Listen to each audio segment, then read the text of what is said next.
남편 사후 시아버지와 결혼한 며느리, 그 뒤에 숨겨진 비밀이 온 집안을 충격에 빠뜨리다. 여러분, 만약 남편이 죽은 뒤 시아버지와 결혼해야 한다면 어떤 기분일까요? 여기 그 끔찍한 운명을 받아들여야만 했던 한 여인이 있습니다. 그리고 그 결혼 뒤에 숨겨진 비밀이 마침내 드러났을 때 거대한 박씨 가문 전체가 뿌리째 흔들리기 시작했습니다. 준호의 첫 기일, 하늘은 마치 약속이라도 한 듯 세차게 비를 퍼부었습니다. 차가운 빗방울은 박씨 가문의 대저택, 그 차가운 기와장 틈새로 스며드는 듯했습니다. 서연은 남편의 위패 앞에 멍하니 앉아 있었습니다. 흔들리는 촛불이 잠 못 이뤄 퀭한 그녀의 얼굴을 위태롭게 비추고 있었죠. 빛바랜 검은 상복을 입은 그녀의 눈은 이미 눈물조차 마른 듯 공허했습니다. 남편 박준호는 1년 전 갑작스러운 교통사고로 세상을 떠났습니다. 사람들은 졸음운전이었다고 수군댔지만 서연은 그토록 간단한 이유를 결코 받아들일 수 없었습니다. 준호는 사소한 것 하나까지 조심하는, 속도 위반 한 번 한 적 없는 신중한 사람이었습니다. 어디를 가든 꼭 미리 알려주던 그가 그날은 아무 말 없이 집을 나섰고 그리고 영영 돌아오지 못했습니다. 지난 1년 서연은 그림자처럼 살았습니다. 이 집의 벽돌 하나, 문짝 하나, 심지어 지붕을 스치는 바람 소리마저도 그녀에게는 온통 준호의 흔적이었습니다. 한때는 박씨 가문의 귀한 보석처럼 사랑받던 며느리였지만 남편의 죽음은 모든 것을 앗아갔습니다. 시어머니는 일찍 돌아가셨고 이 거대한 집에 남은 가족이라곤 시아버지인 박진태 회장뿐이었습니다. 늘 과묵하고 권위적이며 어딘가 차가운 구석이 있었지만 항상 위엄을 잃지 않는 분이었죠. 서연에게 그는 존경하면서도 어려운 대상이었지만 장례식이 끝나고 모두가 떠나간 뒤 그녀의 곁에 남아준 유일한 사람이기도 했습니다. 친척과 친구들의 발길이 뜸해지고 대저택이 적막과 눅눅함에 잠겨갈 때 따뜻한 죽 한 그릇을 건네주고 여전히 준호가 살아 돌아오는 꿈을 꾼다는 그녀의 넋두리를 묵묵히 들어준 사람은 박 회장뿐이었습니다. 그리고 모든 것이 변하기 시작했습니다. 두 사람 사이의 침묵은 어느새 평소보다 긴 눈 맞춤으로 채워졌고 무심코 스치는 손길에 서연의 심장은 덜컥 내려앉곤 했습니다. 어느 날 밤, 박 회장은 복도에 한참을 서 있다가 겨우 입을 뗐습니다. 아가, 언제까지나 그렇게 혼자일 필요는 없다. 그 말은 당시엔 아무 의미도 없는 듯 흘러갔지만 석 달 뒤 그는 정식으로 청혼을 해왔습니다. 우리 결혼하자. 나보다 너를 더 잘 돌봐줄 사람은 없다. 네가 영원히 이 집의 가족으로 남아주었으면 한다. 서연은 자신이 언제 고개를 끄덕였는지 기억하지 못합니다. 그저 너무나 약해져 있었기에, 한 줌의 온기라도 붙잡고 싶었기에, 혹은 박 회장의 모습에서 어딘가 준호를 닮은 구석을 보았기 때문일지도 모릅니다. 하지만 서연은 미처 알지 못했습니다. 그 결정이 또 다른 악몽의 시작이었다는 것을. 그녀가 내딛는 걸음마다 선홍색 핏자국이 남게 될 끔찍한 악몽의 서막을 말입니다. 준호가 없는 첫날 밤, 침실은 두 배는 더 넓게 느껴졌습니다. 서연은 한때 순백에 이불이 깔려있던 신혼 침대 위에서 몸을 웅크렸습니다. 이제 그곳엔 상실이라는 보이지 않는 먼지만이 내려앉아 있었죠. 방 안의 모든 것은 그대로였습니다. 선반 위에는 준호의 시계가, 문고리에는 그가 즐겨 입던 셔츠가 무심하게 걸려 있었습니다. 모든 것이 주인이 이미 차가운 땅 속에 묻혔다는 사실을 거부하는 듯했습니다. 벽시계의 째깍거리는 소리가 규칙적으로 울렸고 그 소리는 마치 칼날처럼 그녀의 마음을 베어냈습니다. 서연은 잠을 청하려 눈을 감았지만 뻑뻑한 눈꺼풀 아래로 준호의 마지막 모습만이 아른거렸습니다. 사고가 모든 것을 앗아가기 직전 100m 너머로 스쳐 지나갔던 그의 미소. 그때였습니다. 또 아주 희미한 노크 소리가 들렸습니다. 서연은 벌떡 몸을 일으켰습니다. 새벽 1시, 누가 아직 깨어있단 말인가? 그녀는 떨리는 손으로 문고리를 잡고 문을 열었습니다. 하지만 밖에는 아무도 없었습니다. 희미한 노란 불빛이 비추는 텅 빈 복도뿐, 창틈으로 불어온 바람에 커튼이 살며시 흔들리는 것이 마치 누군가 손짓하는 것 같았습니다. 서연은 주위를 둘러보았지만 깊은 정적만이 감돌았습니다. 그녀는 다시 문을 닫았습니다. 다다닥. 이번엔 옷장 문을 두드리는 소리였습니다. 심장이 멎는 듯했고 방 안의 공기는 순식간에 끈적하게 변했습니다. 그녀는 천천히 옷장으로 다가가 조심스럽게 문을 열었습니다. 텅 비어 있었습니다. 다만 바닥에 준호와 함께 찍은 웨딩 사진이 나뒹굴고 있었습니다. 유리는 산산조각 나 있었고 날카로운 파편이 정확히 준호의 얼굴을 가로지르고 있었습니다. 숨이 턱 막혔습니다. 분명 잠가둔 옷장 안에 고이 넣어둔 사진이었습니다. 누가 들어왔단 말인가. 그녀는 사진을 집어들었습니다. 날카로운 유리에 손을 베었고 핏방울이 바닥으로 뚝뚝 떨어졌습니다. 붉고 선명한 핏자국이 서연은 언제 잠들었는지 기억나지 않았습니다. 눈을 떴을 땐 동이 트고 있었고 방은 언제 그랬냐는 듯 기이할 정도로 평온했습니다. 노크 소리도 핏자국도 깨진 사진도 없었습니다. 서랍 속에 넣어두었던 웨딩 사진만 감쪽같이 사라져 있었습니다. 서연은 발코니로 나가 차가운 새벽 공기를 깊게 들이마셨습니다. 정원 한편에서 불어오는 라일락 향기가 희미하게 섞여 있었습니다. 아래를 내려다보니 박 회장이 나무에 물을 주고 있었습니다. 그는 서연을 발견하고 고개를 들어 미소 지었습니다. 잘 잤느냐? 그의 물음에 서연은 기계적으로 고개를 끄덕였습니다. 어째서인지 그 순간 그의 눈빛은 새벽 서리보다도 차갑게 느껴졌습니다. 그 기이한 밤 이후로 박 회장은 서연에게 더 많은 시간을 쏟기 시작했습니다. 처음엔 사소한 것들이었습니다. 직접 죽을 끓여주고 약을 챙겨주고 잠들기 전 따뜻한 우유 한 잔을 가져다 주었죠. 그는 나직한 목소리로 말했습니다. 아비라면 누구나 딸이 편히 잠들길 바라는 법이지. 언제부터였을까요? 서연은 그를 아버님이라 부르기 시작했습니다. 매일 아침 식탁에서 박 회장은 그녀를 기다렸고 살뜰히 물었습니다. 아직도 준호 꿈을 꾸느냐? 방에서 이상한 소리는 더 안 들리고 불편하면 방에 있는 물건들 전부 다 바꿔주마. 서연은 감동했습니다. 너무나 큰 상실감 속에서 그의 침착하고 자상한 존재는 그녀에게 남은 유일한 버팀목이었습니다. 하지만 무언가 잘못되고 있었습니다. 한 번은 서연이 한밤중에 가볍게 기침을 하자 박 회장이 채 1분도 되지 않아 방에 나타났습니다. 그는 말했습니다. 네가 안 좋은 것 같은 예감이 들더구나. 서연은 쏘스라치게 놀랐습니다. 어떻게 아셨을까? 그녀의 방은 그의 방과 한층이나 떨어져 있었는데 또 한 번은 그녀가 막 샤워를 마치고 머리에 수건을 두른 채 잠옷을 채 여미기도 전에 박 회장이 우유 한 잔을 들고 문 밖에 서 있었습니다. 욕실에서 미끄러지는 소리가 들리더구나. 서연은 경계심을 느끼기 시작했습니다. 그의 다정한 보살핌 속에는 숨막히는 무언가가 있었습니다. 마치 그녀의 모든 발걸음이 감시당하고 그녀가 내쉬는 숨결 하나하나가 더는 온전히 그녀의 것이 아닌 듯한 기분이었습니다. 어느 날 저녁 그는 서재에서 저녁 식사를 하자고 제안했습니다. 돌아가신 시어머니가 가장 아끼던 공간이었죠. 식탁엔 촛불이 켜져 있었고 감미로운 음악이 흘렀습니다. 음식은 모두 준호가 생전에 좋아하던 것들이었습니다. 서연은 냅킨을 꽉 쥐었습니다. 어떤 감정을 느껴야 할지 알 수 없었죠. 박 회장은 그녀를 뚫어지게 바라보다가 불쑥 말했습니다. 서연아, 그거 아니? 네가 이 집에 들어온 날부터 나는 다시 사는 것 같았다. 그녀는 멈칫했습니다. 숟가락을 든 손이 가늘게 떨렸죠. 아버님, 무슨 말씀이세요? 이상하게 들릴 거란 거 안다. 하지만 난 단순히 아비로서만 널 보는 게 아니야. 나는 네가 누구보다 행복해지길 바란다. 설령 널 붙잡아두는 사람이 내가 되어야 한다고 해도 말이다. 서연은 자리에서 일어섰습니다. 아버님, 먼저 들어가 보겠습니다. 어딜 가려고? 이 집은 내 집이고 나 또한 마찬가지다. 그의 목소리가 돌연 차갑게 변했습니다. 그녀는 심장이 미친 듯이 뛰는 것을 느끼며 돌아섰습니다. 하지만 방을 나가기 전 무심코 고개를 돌렸을 때 그는 여전히 그 자리에 앉아 있었습니다.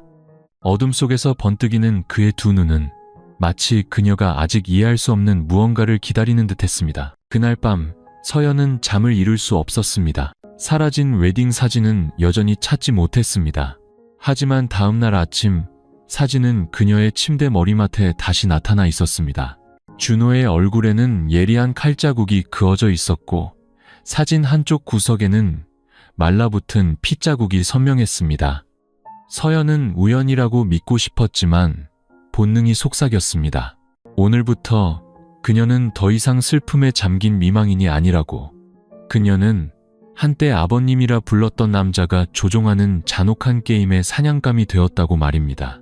봄비가 추적추적 내리던 오후, 서연은 평생 상상조차 해본 적 없는 제안을 받았습니다. 거실의 찻상 앞, 두 사람은 말없이 마주 앉아 있었습니다. 박 회장은 왼손으로 차를 따랐고 오른손으로는 마치 머릿속에 익숙한 박자를 맞추듯 탁자를 가볍게 두드렸습니다. 서연은 핏자국이 묻어있던 웨딩 사진이 다시 나타난 그날 밤 이후 의심으로 가득 찬 채 소매끝만 만지작거렸습니다. 네가 여기서 산지 벌써 1년이구나. 그가 입을 열었습니다. 시선은 그녀가 아닌 창가의 하얀 난초를 향해 있었죠. 네가 얼마나 상처받았는지 안다. 누구도 평생을 외롭게 살아서는 안 되지. 서연은 대답하지 않았습니다. 그 말은 너무나 익숙하게 들렸습니다. 마치 그가 거울 앞에서 수십 번은 연습한 대사처럼. 내가 생각을 많이 해봤다, 서연아. 그는 찻잔을 내려놓고 이번에는 그녀의 눈을 똑바로 쳐다보았습니다. 너는 아직 젊고 아름답고 선한 아이다. 아무도 지켜주지 않으면 이렇게 계속 살 수는 없어. 널 다시 시집 보내야겠다. 하지만 다른 사람에게는 보낼 수 없다. 공기가 멈췄습니다. 서연은 자신이 잘못 들었다고 생각했습니다. 누구에게 말입니까? 나에게. 심장이 한 박자 멈추는 것 같았습니다. 주변의 공간이 갑자기 수축했고 창밖의 빗소리는 마치 깊은 우물 바닥에서 울려 퍼지는 것처럼 기괴하게 뒤틀렸습니다. 서연은 그를 멍하니 쳐다보며 이것이 병적인 농담인지 아니면 일시적인 정신착란인지 가늠하려 애썼습니다. 하지만 박 회장의 눈빛은 너무나 또렷했고 냉정할 정도로 멀쩡했습니다. 거절해도 좋다. 그가 천천히 말했습니다. 하지만 잘 생각해봐라. 너는 이제 갈 곳이 없다. 네 친척 중에 과부를 떠맡고 싶어 할 사람은 아무도 없어. 이 집이 네가 유일하게 평온하게 살 수 있는 곳이다. 나는 널 지켜주고 사랑해줄 수 있다. 그리고 우리가 앞으로 낳게 될 아이까지도. 마지막 말은 그녀의 머릿속에 남은 마지막 도덕의 끈을 잘라내는 칼날 같았습니다. 서연은 벌떡 일어섰습니다. 이건 미친 짓이에요. 아니, 이게 현실이다. 그는 여전히 평온하게 대답했습니다. 사흘 주마, 그때까지 생각해봐. 네가 동의한다면 조촐하게 식을 올리자. 아니라면 내가 모든 것을 다시 정리해야겠지. 정리라니요? 네가 더 이상 이곳에 없게 된다는 뜻이다. 이 집은 문을 닫을 거고 네가 지금 누리고 있는 모든 재산, 그 무엇도 더는 내 것이 아닐 거다. 서연은 겁에 질린 눈으로 뒷걸음질 쳤습니다. 눈앞의 남자는 더 이상 자애로운 시아버지가 아니었습니다. 그는 자신이 원하는 것을 정확히 알고 어떤 대가를 치르더라도 그것을 손에 넣고야 마는 지배자였습니다. 그날 밤 서연은 짐을 꾸렸습니다. 하지만 문을 열었을 때 대문은 밖에서부터 잠겨 있었습니다. 휴대폰은 신호가 잡히지 않았고 집 전화선은 뽑혀 있었으며 컴퓨터도 방에서 사라진 뒤였습니다. 박 회장이 복도를 지나가며 그녀를 쳐다보지도 않은 채 한마디 툭 던졌습니다. 서두를 것 없다.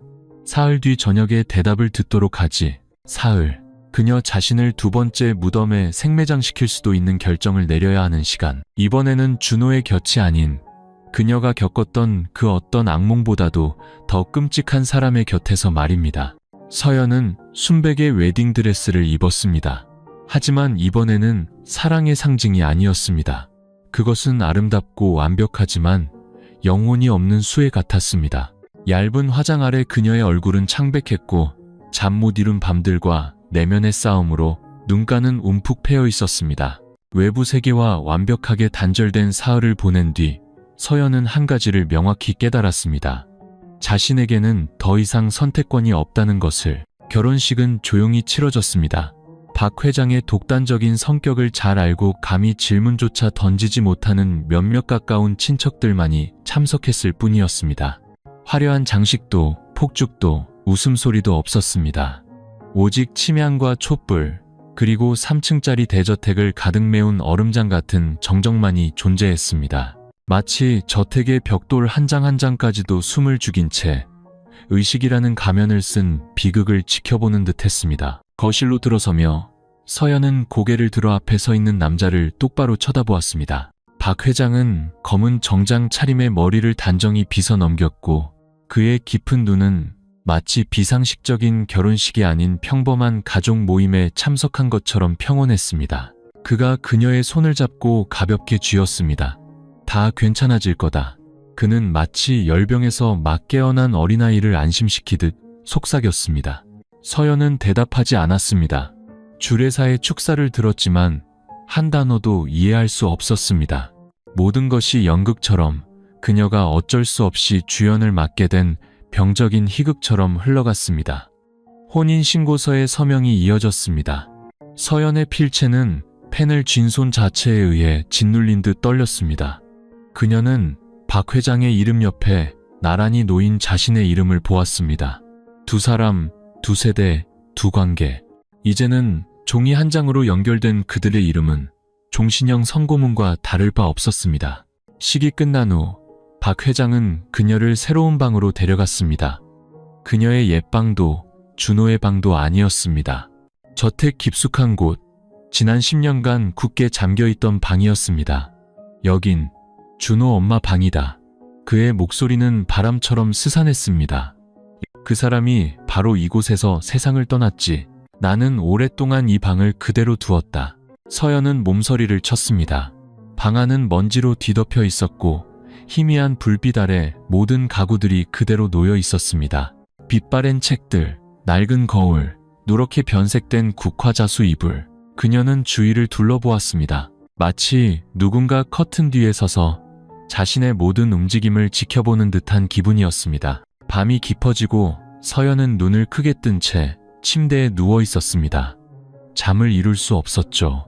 밖에서는 박 회장이 규칙적인 발소리를 내며 방문 앞을 서성이고 있었습니다. 그의 발소리는 반복적으로 들려오다가 짙은 색의 나무문 앞에서 멈추곤 했습니다. 그녀는 숨을 죽였습니다. 그는 들어오지 않았습니다. 하지만 떠나기 전 문틈으로 나직이 말했습니다. 오늘 밤은 푹 쉬게 해주마.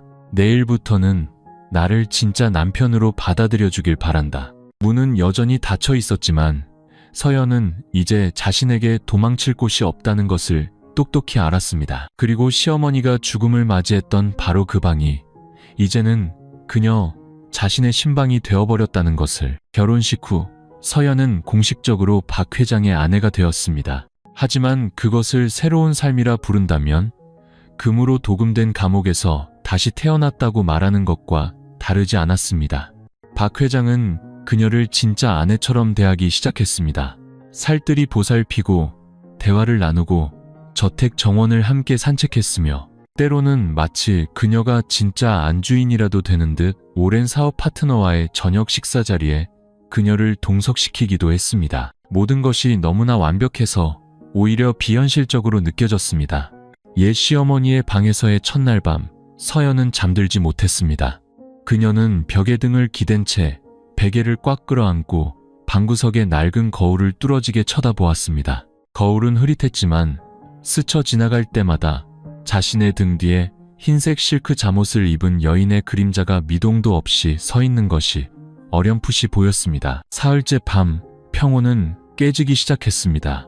새벽 2시 아래층 거실에서 피아노 소리가 울려 퍼졌습니다. 처음에는 단조로운 몇 개가 들리더니 이내 완전한 멜로디가 되었습니다. 서연이 작년 겨울밤 준호가 연주하는 것을 들었던 바로 그 곡이었습니다. 그가 첫 아이가 태어나는 날 연주해주겠다던 곡. 서연의 심장이 미친 듯이 뛰었습니다. 그녀는 방을 나와 맨발로 긴 복도를 지나 난간을 붙잡았습니다. 창문으로 쏟아지는 달빛이 타일 바닥 위에 차가운 빗줄기를 그려냈습니다. 아래층에서는 여전히 피아노가 애절한 선율을 연주하고 있었지만 아무도 없었습니다. 서연은 계단을 내려갔습니다. 피아노 의자는 텅 비어 있었고 덮개는 살짝 열려 있었습니다. 그녀는 얼음장처럼 차가운 건반 위에 손을 얹었습니다. 그때 등 뒤에서 딸깍하는 소리가 들렸습니다. 그녀는 휙 돌아보았지만 아무도 없었습니다. 하지만 피아노 옆 찻상 위에 낯선 물건이 놓여 있었습니다. 가장자리에 국화자수가 놓인 누렇게 변색된 하얀 레이스 손수건. 서연은 그것을 즉시 알아보았습니다. 시어머니가 돌아가실 때까지 곁에 두었던 바로 그 손수건이었습니다. 누가 이것을 여기에 두었을까? 그리고 왜 이토록 섬뜩한 음악이 연주된 뒤에 나타난 것일까? 다음 날 아침 서연은 박 회장에게 물었습니다. 준호가 죽은 뒤로 이 집에서 피아노를 친 사람은 아무도 없다. 그는 마치 날씨 이야기를 하듯 아무렇지 않게 대답했습니다. 네가 너무 예민해져서 그런 게야. 하지만 서연은 자신이 착각한 것이 아님을 알았습니다. 그녀는 분명히 들었고 보았고 설명할 수 없는 것들을 만졌습니다. 그리고 다음날 밤 상황은 더욱 악화되었습니다. 그녀가 잠들어 있을 때 방 안의 불이 갑자기 켜졌습니다. 스위치를 누르는 소리도 없이 그저 눈동자를 찌르는 듯한 빛이 터져 나왔습니다. 그녀가 눈을 떴을 때 거울 앞에 등 돌리고 서 있는 한 사람의 형체가 똑똑히 보였습니다. 박 회장도 그녀 자신도 아니었습니다. 누군지 모를 긴 머리에 흰 잠옷을 입은 고개를 살짝 기울인 채 조각상처럼 서 있는 형체. 서연은 비명을 질렀습니다. 박 회장이 뛰어들어왔을 때 모든 것은 이미 사라진 뒤였습니다. 그는 그녀를 끌어안고 다독였습니다. 서연아, 넌 휴식이 필요해. 아직 준호를 완전히 떠나보내지 못한 모양이구나. 그녀는 그를 믿고 싶었지만 그의 다정한 눈빛 깊은 곳에는 영혼이 없는 듯한 차가움이 서려 있었습니다. 마치 그는 그녀가 한 말에 전혀 놀라지 않은 것 같았고 바로 그 점이 그 어떤 유령보다도 서연의 등골을 오싹하게 만들었습니다. 거울 속 형체 사건이 있은 지 사흘 후 서연은 영혼 없는 사람처럼 살았습니다. 더 이상 꿈과 현실을 구분할 수 없었죠. 발소리, 피아노 소리, 낡은 향수 냄새, 모든 것이 머릿속에서 끊어진 필름 조각처럼 뒤섞였습니다. 그러던 어느 날 아침 옛 시어머니의 옷장을 정리하던 서연은 우연히 숨겨진 서랍을 발견했습니다. 국화와 봉황 무늬가 정교하게 조각된 묵직한 자단나무 옷장. 그 맨 아랫단 가장자리에 작은 걸쇠가 있었습니다. 손으로 표면을 훑어보지 않았다면 결코 발견하지 못했을 겁니다. 딸깍, 비밀 서랍이 열리자 커튼 틈으로 스며든 아침 햇살 속에 먼지가 피어올랐습니다. 그 안에는 옅은 갈색 봉투 하나만이 덩그러니 놓여 있었습니다. 보내는 사람의 이름은 없었고 오직 준호의 필체로 쓰인 서연에게라는 두 글자만이 적혀 있었습니다. 그녀는 떨리는 손으로 편지를 열었습니다. 서연아, 만약 네가 이 편지를 발견했다면 그건 내가 너에게 모든 것을 말해줄 시간이 없었다는 뜻이야. 나는 어머니의 사고가 우연이었는지 확신할 수 없어. 그리고 아버지 주변에서도 뭔가 이상한 점을 느꼈어. 네가 알다시피 난 아버지를 사랑해. 하지만 바로 그렇기 때문에 진실이 더욱 두려워. 만약 나에게 무슨 일이 생긴다면 아버지 서재의 그림 뒤에 숨겨둔 USB를 찾아 절대 다른 사람이 먼저 찾게 해서는 안 돼. 그리고 서연아, 제발 떠날 기회가 생긴다면 이 집에 머무르지 마. 제발. 편지는 마치 준호가 누군가에게 들키거나 억지로 멈춰야 했던 것처럼 중간에 끊겨 있었습니다. 서연은 편지를 접어 가슴에 꼭 품었습니다. 그녀는 한참 동안 옷장 안에 조용히 앉아 있었습니다. 닦아낼 틈도 없이 눈물이 흘러내렸습니다. 준호, 당신은 죽기 전에 이미 알고 있었구나. 그리고 당신의 아버지를 두려워했구나. 서연은 그동안 이해할 수 없었던 일들을 떠올렸습니다. 웨딩 사진을 보던 박 회장의 눈빛, 그가 항상 그녀의 위치를 알고 있었던 것, 한밤중에 저절로 열리던 방문, 그리고 시어머니가 심근경색으로 급사했다는 바로 이 밤까지. 아니, 서연은 더 이상 우연을 믿지 않았습니다. 그날 저녁, 그녀는 식당에 앉아 순종적인 아내처럼 웃고 이야기하는 척했습니다. 박 회장은 정원을 고칠 계획과 대를 이을 아들을 원한다는 이야기를 했습니다. 서연은 텅 빈 자신의 배 위에 손을 얹고였기에 미소 지었지만 마음속으로는 이미 계획을 세우고 있었습니다. 한밤중 박 회장이 서재에서 깊이 잠들었을 때 서연은 조용히 그곳으로 잠입했습니다. 그 방은 굳게 잠겨있던 금단의 장소였습니다. 벽에는 수많은 상패와 기념품, 낡은 사진들이 걸려 있었죠. 그녀는 휴대폰 손전등으로 액자 하나하나를 훑었습니다. 그리고 마침내 그것을 발견했습니다. 책장이 커다란 연꽃 그림. 서연이 액자를 살짝 당기자 툭 하는 작은 소리와 함께 손바닥만 한 작은 벽 공간이 드러났습니다. 그 안에는 먼지가 뽀얗게 쌓여 있었지만 온전한 형태의 검은색 USB가 있었습니다. 그녀는 그것을 손에 꽉 쥐었습니다. 심장이 천둥처럼 울렸죠. 바로 그때 등 뒤에서 나무 문이 열리는 소리가 들렸습니다. 내 방에서 뭘 하고 있는 거냐? 크지도 작지도 않지만 얼음장처럼 차가운 박 회장의 목소리가 울렸습니다. 그녀는 돌아보며 옅은 미소를 지었습니다. 잠이 안 와서요. 어머님께서 남기신 자료라도 있을까 하고. 두 사람은 마주섰습니다. 그들 사이에는 지옥의 문을 여는 열쇠 조각 같은 작은 USB가 놓여 있었습니다. 그리고 서연은 알았습니다. 만약 자신이 조심하지 않는다면 이 집에서 또 하나의 갑작스러운 사고가 일어나게 될 것이라는 것을. 그날 밤 서연은 한숨도 자지 못했습니다. 그녀는 욕실 문을 잠그고 소리를 감추기 위해 물을 틀어놓은 채 노트북 화면을 뚫어지게 쳐다보았습니다. 준호가 남긴 USB, 그가 목숨과 맞바꿔 그녀가 찾아내길 바랐던 비밀이 그 옆에 조용히 놓여 있었습니다. 서연은 길게 숨을 내쉬고 USB를 꽂았습니다. 준비되기 전엔 열지 마시오. 라는 이름의 폴더 하나가 나타났습니다. 손이 가늘게 떨렸지만 다른 선택은 없었습니다. 클릭. 화면이 몇 초간 까맣게 변하더니 영상이 재생되기 시작했습니다.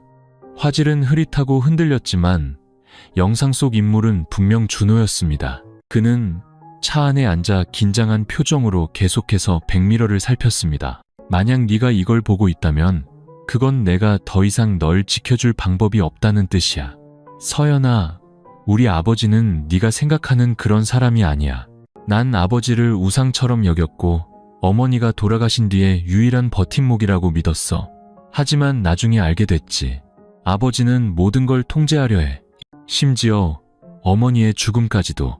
영상이 살짝 끊겼고 뒤에서 경적 소리 같은 것이 들렸습니다. 어머니는 심장마비로 돌아가신 게 아니야. 한 번은 나에게 아버지가 다른 여자와 관계가 있는 것 같다고 말씀하셨어. 아버지의 옛 제자였던 사람이라고. 그리고 일주일 뒤 어머니는 돌아가셨지. 내가 겨우 찾은 초동부검 결과서에는 어머니에게 심혈관 질환의 징후가 전혀 없었어. 하지만 보관 오류라는 이유로 원본은 폐기됐지. 내가 사본을 하나 찍어뒀어. 바로 옆 폴더에 있을 거야. 그때부터 난 침묵해야 한다는 걸 알았어. 하지만 내가 가만히 있을수록 아버지는 네 삶에 더 깊이 파고들었어. 내가 죽고 나서 아버지가 널 돌보는 방식, 그게 부정이 아니라는 걸 알아. 그건 소유욕이야. 언젠가 아버지가 널 어머니의 대체품으로 만들까봐 두려워. 그리고 그 일이 이미 시작된 것 같아 무서워. 준호는 고개를 숙이고 핸들을 꽉 쥐었습니다. 영상이 몇 초간 멈췄다가 그가 다시 고개를 들었을 때 눈은 붉게 충혈되어 있었습니다. 만약 내가 사고로 죽는다면 제발 그걸 사고라고 믿지 마. 난 단 한 번도 점검하지 않은 차를 몬 적이 없어. 만약 무슨 일이 생기면 이 USB를 내 가장 친한 친구인 지훈이에게 줘. 그 친구라면 어떻게 해야 할지 알 거야. 영상은 그의 긴 한숨과 멀리서 들려오는 거대한 충돌음으로 끝이 났습니다. 서연은 그대로 얼어붙었습니다. 그녀는 옆에 있는 폴더를 열었습니다. 흐릿한 사진 파일이 나타났습니다.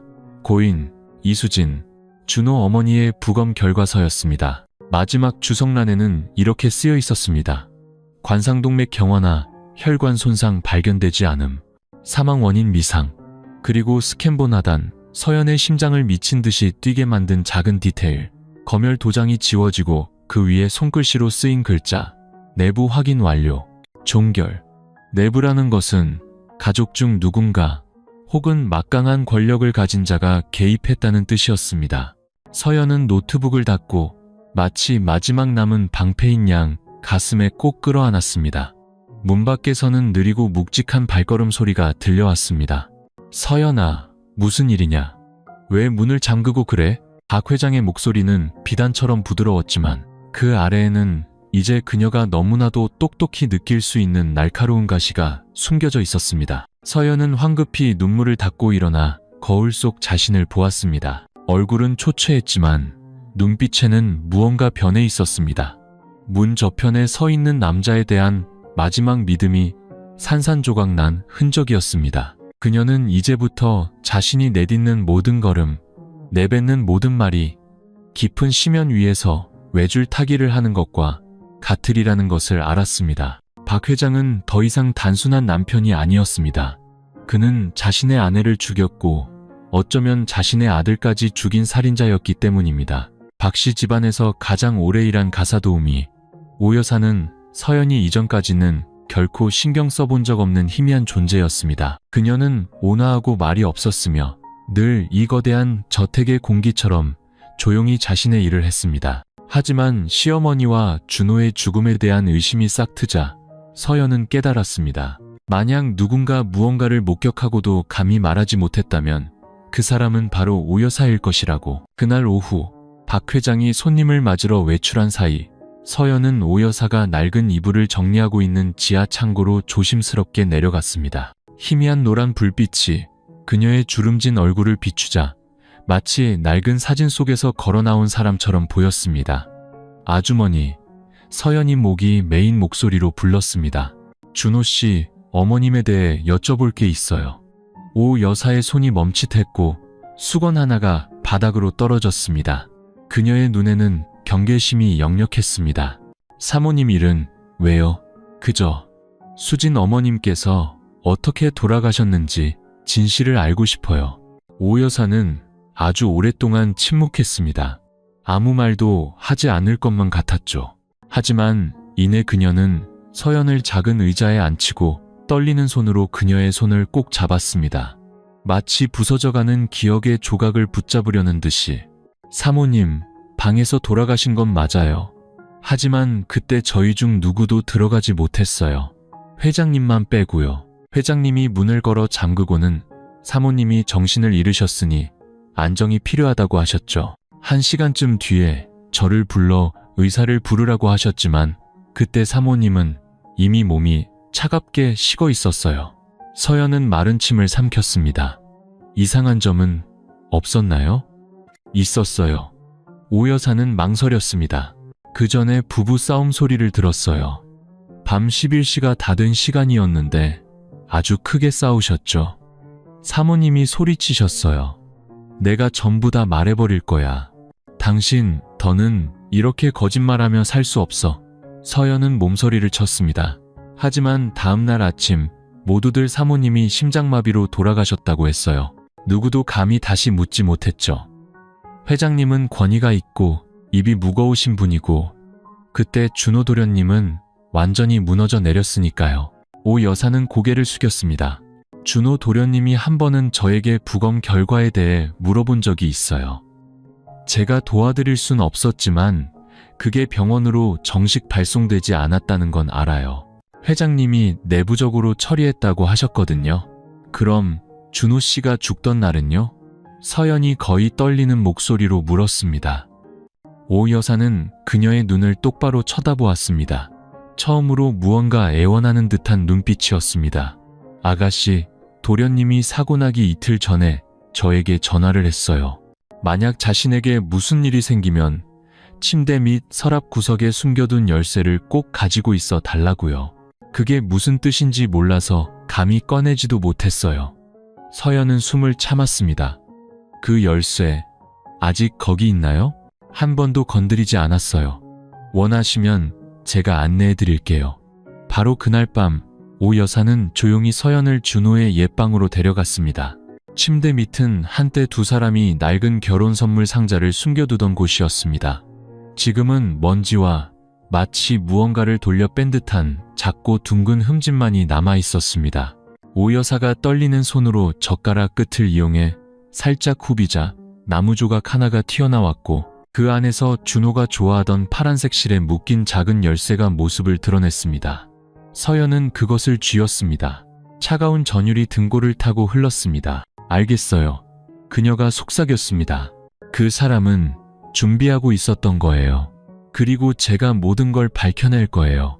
오 여사는 돌아서기 전 한마디만을 남겼습니다. 아가씨, 만약 이 길을 계속 가기로 하셨다면 절대 혼자라고 생각하지 마세요. 이 집 사람들도 회장님을 무서워하지만 그게 단지 회장님의 권력 때문만은 아니니까요. 서연의 손에 들린 열쇠가 새로운 문을 열기도 전에 그녀의 머릿속에 있던 자유의 문은 닫히기 시작했습니다. 오 여사에게 진실을 들은 날부터 서연은 살얼음판을 걷는 듯한 긴장 속에서 살았습니다. 저택 안에서의 모든 발걸음이 조심스러웠습니다. 그녀는 열쇠를 베개 속에, USB를 도자기 화병 안에, 준호의 편지를 낡은 그림 뒷면에 숨겼습니다. 하지만 누군가에게 감시당하고 있다는 느낌은 날이 갈수록 선명해졌습니다. 옷장을 열 때마다 이불이 들춰졌던 것 같은 느낌이 들었고 방을 나갔다 돌아올 때마다 그녀가 쓰던 향수 냄새가 옅어져 있었습니다. 마치 누군가 그 공간에 아주 조심스럽게 머물다 간 것처럼. 어느 날 아침 서연이 옷을 갈아입다가 맞은편 책장 틈에서 반사되는 작은 붉은 점을 발견했습니다. 그녀는 멈칫하고 천천히 다가갔습니다. 책들 뒤에는 손가락 끝만한 작은 구멍이 뚫려 있었고 소형 렌즈를 설치하기에 충분한 크기였습니다. 서연의 손이 차갑게 식었습니다. 그녀는 방을 샅샅이 뒤졌습니다. 거울 뒤 화분 속 조화 잎사귀 아래 침대 스탠드 위에 총 3개의 소형 카메라가 발견되었습니다.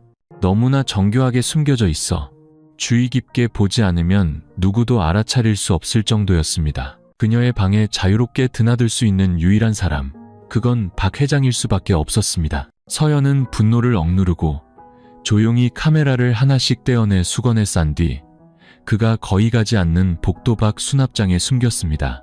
의심을 드러내선 안 됐습니다.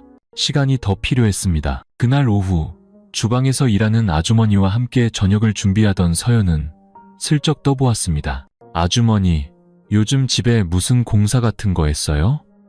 전선이 새로 연결된 곳이 몇 군데 보이던데? 아주머니는 고개를 저었습니다. 아마 회장님이 외부 사람을 부르셨나봐요. 그럴 때마다 저희는 꼭 밖으로 내보내고 문을 잠가서 뭘 하는지 볼 수가 없거든요. 서연은 입술을 깨물었습니다. 누군가 목을 조르는 듯한 기분이었습니다. 저택 안의 공기가 갑자기 무겁게 내려앉았습니다. 그날 밤 서연은 박 회장이 평소에 들고 다니던 노트북을 몰래 켰습니다. 비밀번호는 준호의 생일이었습니다. 소름이 돋았죠. 노트북을 열자 원격 감시 프로그램이 설치된 것을 발견했습니다. 카메라 목록이 나타났고 그 중에는 그녀의 방, 화장실, 복도, 그리고 지금은 그녀의 신방이 된 옛 시어머니의 방까지 포함되어 있었습니다. 서연은 작은 화면 속에서 방금 전까지 앉아서 숨을 몰아쉬던 겁에 질린 눈으로 자기 자신을 되돌아보고 있는 자신의 모습을 보았습니다. 그녀는 고개를 돌렸습니다. 카메라는 천장 등 구석에 숨겨져 있었습니다. 작고 검은 소리 없는 존재. 대체 언제부터 저기에 있었던 걸까? 서연은 화면을 끄고 조용히 하드 드라이브를 빼냈습니다. 심장이 미친 듯이 뛰었습니다. 더 이상 그녀는 집에서 사는 것이 아니었습니다. 그녀는 무대 위에서 살고 있었고 박 회장이 바로 그 감독이었습니다. 그녀의 모든 감정, 행동, 심지어 눈물 한 방울까지 그가 매일 밤 독점 관객이 되어 지켜보는 한편이 리얼리티 쇼였던 겁니다. 다음 날 아침 서연이 정원에서 나무에 물을 주고 있을 때 박 회장이 갑자기 그녀의 어깨에 손을 얹었습니다. 어젯밤 잘 잤느냐? 그는 소름 끼칠 정도로 다정하게 물었습니다. 서연은 돌아보며 애써 미소 지었습니다. 네, 아주 푹 잤어요. 하지만 그 순간 그녀의 머릿속에는 단 하나의 생각만이 맴돌았습니다. 내가 안다는 걸 저 사람이 알게 해서는 안 돼. 임신 테스트기에 선명하게 나타난 두 줄의 붉은 선은 마치 서연의 심장을 가로지르는 두 개의 상처 같았습니다. 그녀는 테스트기를 손에 꽉 쥔 채 돌처럼 굳어 욕실에 서 있었습니다. 심장은 빠르게 뛰지 않았습니다. 차라리 멈춰버린 것 같았죠. 숨을 참아야만 하는 길고 긴 몇 초. 임신이라니. 지금은 아니었다. 이곳에서는 아니었다. 저 남자와의 아이는 절대로 아니었다. 박 회장. 머릿속에서 그의 얼음장 같은 눈빛, 숨겨진 카메라들, 준호의 유언이 담긴 USB가 뒤죽박죽 떠올랐습니다. 그리고 이제 그녀의 몸속에서 작은 생명이 자라나고 있었습니다. 임신 몇 주 차인지 어쩌면 그보다 더 오래되었는지 알 수 없었습니다. 결혼식 이후로 그녀는 자신의 주기에 신경 쓸 겨를이 없었습니다. 매일 밤을 불안 속에서 지새우고 매일 아침 눈을 뜨면 자신이 아직 살아있는지 온전한지 이 집의 다른 여자들처럼 정리되지는 않았는지 확인해야 했습니다. 서연은 비틀거리며 바닥에 주저앉아 배를 감쌌습니다. 이 아이는 누구의 아이인가? 박 회장의 아이. 그렇다면 이 아이는 병적인 결혼의 흔적이며 그녀를 이 지옥에 묶어두는 마지막 족쇄가 될 터였습니다. 하지만 동시에 이 아이는 그녀의 일부였고 생명이었으며 이 세상에서 유일하게 그 누구의 통제도 감시도 손길도 닿지 않은 오직 창조주만이 허락한 존재였습니다. 서연은 일어나 세수를 하며 평정을 되찾으려 애썼습니다. 그녀는 테스트기를 외투 주머니에 숨기고 밖에 나가버리려 했습니다. 하지만 욕실 문을 나서자마자 박 회장이 마치 기다렸다는 듯이 그곳에 서 있었습니다. 평소보다 늦게 일어났구나. 그가 말했습니다. 그의 시선은 그녀를 똑바로 향했다가 마치 모든 것을 안다는 듯이 그녀의 배로 천천히 내려갔습니다. 서연은 손을 꽉 쥐었습니다. 몸이 좀 안 좋아서요. 의사를 부르마. 아니요, 괜찮아요. 박 회장이 미소 지었습니다. 서연의 머리 가죽이 저릿해지는 미소였습니다. 그거 아니? 어젯밤 꿈에 아이가 나왔다. 나를 아빠라고 부르고 너를 엄마라고 부르더구나. 서연의 온몸이 차갑게 식었습니다. 아마 길몽이겠지. 그가 말을 이었습니다. 네게 좋은 소식이 있다면 그건 하늘이 우리에게 내려준 선물일 게다. 새로운 시작이지. 집안의 누구도 이 사실을 몰랐지만 그날부터 박 회장은 그녀를 더욱 세심하게 돌보기 시작했습니다. 자극적이지 않은 음식, 매일 아침에 임산부용 우유, 심지어 그녀가 안정을 취해야 한다며 집안 사람들에게 휴가를 주기도 했습니다. 서연은 완벽하게 고립되었습니다. 더 이상 가사 도우미도 외부와의 통화도 세상 소식도 없었습니다. 그녀는 이 집의 중심이 되었지만 안주인으로서가 아닌 유리 상자 안에서 사육되는 살아있는 태아처럼 말입니다. 매일 밤 서연이 잠든 척하면 박 회장은 그녀의 배를 어루만지며 기괴한 자장가를 속삭였습니다. 네가 모든 것을 바꿀 것이다. 너는 새로운 왕조의 시작이야.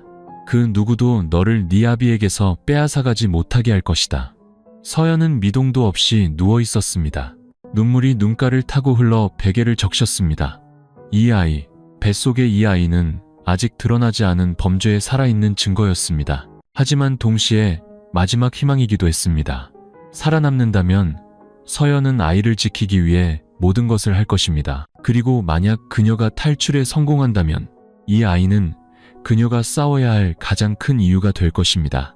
그날 밤 박 회장이 옆방에서 깊이 잠들었을 때 서연은 조용히 책장을 열고 준호가 남긴 열쇠를 꺼냈습니다. 휴대폰 불빛 아래 작고 낡은 그 열쇠는 이제 생존의 열쇠처럼 보였습니다. 아가야. 그녀는 자신의 배를 향해 속삭였습니다. 엄마가 얼마나 더 살 수 있을지 모르겠어. 하지만 맹세할게. 네가 피로 물든 집에서 태어나게 하지는 않을 거야.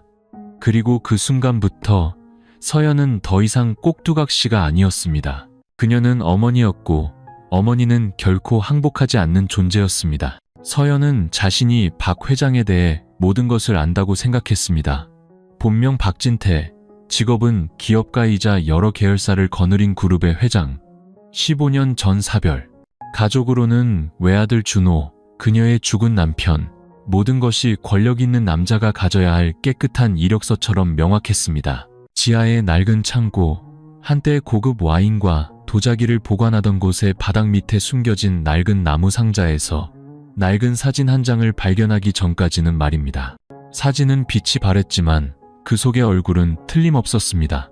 박 회장. 하지만 뒷면에는 다른 이름이 인쇄되어 있었습니다. 강민준, 부산사범대학 84학번. 강민준. 서연은 그동안 몰래 복사해둔 박 회장의 컴퓨터 속 모든 서류를 다시 훑었습니다. 계약서, 사업자 등록증, 주민등록등본, 심지어 낡은 진료 기록까지 모든 곳에 박진태라고만 적혀 있었을 뿐 강민준에 대한 언급은 단 한 줄도 없었습니다. 그녀는 준호가 예전에 업무용으로 쓰던 낡은 행정계정으로 주민기록을 조회했습니다. 시스템에 강민준이라는 이름이 나타났지만 비고라는 붉은색으로 빛나고 있었습니다. 1995년 개명, 사유, 원인 불명의 일시적 실종. 서연은 자신의 눈을 믿을 수 없었습니다. 일시적 실종, 개명, 거대한 부를 손에 쥔 남자가 한때는 법적 시스템에서 사라졌던 사람이었다니. 그녀는 더 깊이 파고들었습니다. 옛 이름에 대해 남아있는 유일한 기사는 1994년 부산에서 일어난 화재 사건에 대한 것이었습니다. 강민준의 아내와 두 아이로 추정되는 세 사람의 목숨을 앗아간 화재. 사건은 공식적인 수사 결론 없이 누전으로 인한 전소로 기록되어 있었습니다. 그리고 화재 1년 뒤 서울에 박진태라는 이름이 나타나 새로운 사업체를 등록했습니다. 누구도 의문을 제기하지 않았죠. 서연은 바닥에 주저앉았습니다. 머리가 핑 돌았죠. 그녀가 함께 살고 있는 남자는 한때 실종자였고 제대로 수사받지 않은 용의자였으며 어쩌면 자신의 옛 가족을 죽이고 다른 이름으로 새로운 삶을 시작한 남자일지도 모릅니다. 준호의 어머니는 이 사실을 알고 있었던 걸까? 그것이 그녀가 갑작스러운 심장마비로 죽어야 했던 이유일까? 그리고 준호, 그는 의심했고 어머니에게 물었고 옛 자료를 뒤지다가 역시 원인 불명의 사고로 죽었습니다. 서연은 배를 감싸 안았습니다. 등골이 서늘해졌습니다. 그녀는 더 이상 독단적이고 가부장적인 지배자와 함께 사는 것이 아니었습니다. 그녀는 옛 사람들을 파괴함으로써 몇 번이고 다시 태어난 남자와 함께 살고 있었습니다. 아내와 자식을 죽이고 자신의 며느리와 재혼한 남자, 아들을 죽이고 그녀 뱃속의 아이를 대를 이을 자식이라 부르며 미소 짓는 남자. 만약 그녀가 조금이라도 실수를 드러낸다면 모든 것을 또다시 불태워버릴 수도 있는 남자. 서연은 이제 단순히 증거를 모으는 것만으로는 부족하다는 것을 알았습니다. 이곳을 떠나야 했습니다. 살아있는 동안에 뱃속의 아이가 희망으로 남아있는 동안의 말입니다. 준호의 유일한 친구였던 지우는 미국 유학 후 그곳에 정착해 살고 있었습니다. 준호와 지우는 배다른 형제라고 부를 만큼 가까웠고 서연은 만약 준호가 자신과 결혼하지 않았다면 지훈이 당연히 신랑들러리가 되었을 거라고 생각할 정도였습니다. 준호의 장례식에 지훈은 오지 않았습니다. 서연은 그를 원망했지만 이제는 이해할 수 있었습니다. 어쩌면 준호가 말렸을 수도, 어쩌면 지훈이 너무 많은 것을 알고 있었을 수도. 준호가 남긴 USB에서 서연은 암호화된 이메일 주소가 담긴 메모 파일을 발견했습니다. 영상 파일명 속에 숨겨진 베이스 64 코드. 그것을 해독하자 단 한 줄의 문장이 나타났습니다. 이걸 읽게 되면 제이온 파크 1990 페이티으로 메일을 보내. 그녀는 즉시 단 한 줄의 편지를 보냈습니다. 준호 씨가 자신의 두려움에 대해 말해준 적이 있어요. 단 1시간 만에 답장이 왔습니다. 서연 씨군요. 기다리겠습니다. 누구에게도 아무 말 마세요. 이 메일은 삭제하지 마시고요. 사흘 뒤 지훈이 한국으로 돌아왔습니다. 그들은 교회의 작은 카페에서 만났습니다. 대형 트럭이 너무 많이 지나다녀 그 어떤 도청 신호도 방해받을 수 있는 곳이었죠. 지훈이 들어서는 것을 보자 서연은 거의 울음을 터뜨릴 뻔했습니다. 여전히 큰 키에 빛나는 눈을 가졌지만 예전보다 수척해졌고 그녀를 보는 눈빛에 무언가 침묵이 깃들어 있었습니다. 준호가 저한테 몇 가지를 남겼어요. 지훈이 입을 열었습니다. 처음엔 그저 과민 반응이라고 생각했어요.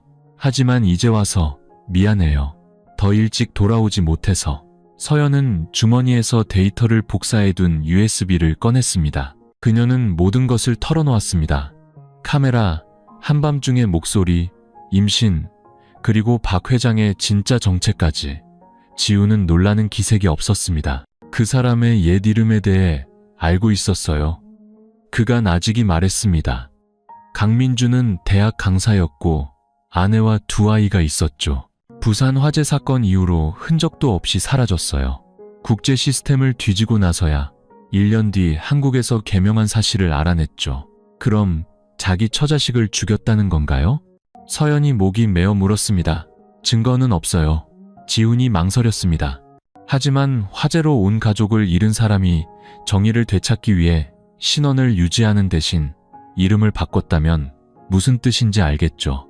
서연은 손을 꽉 쥐었습니다. 저 거기서 나와야 해요. 저와 제 아이가 제가 돕겠습니다.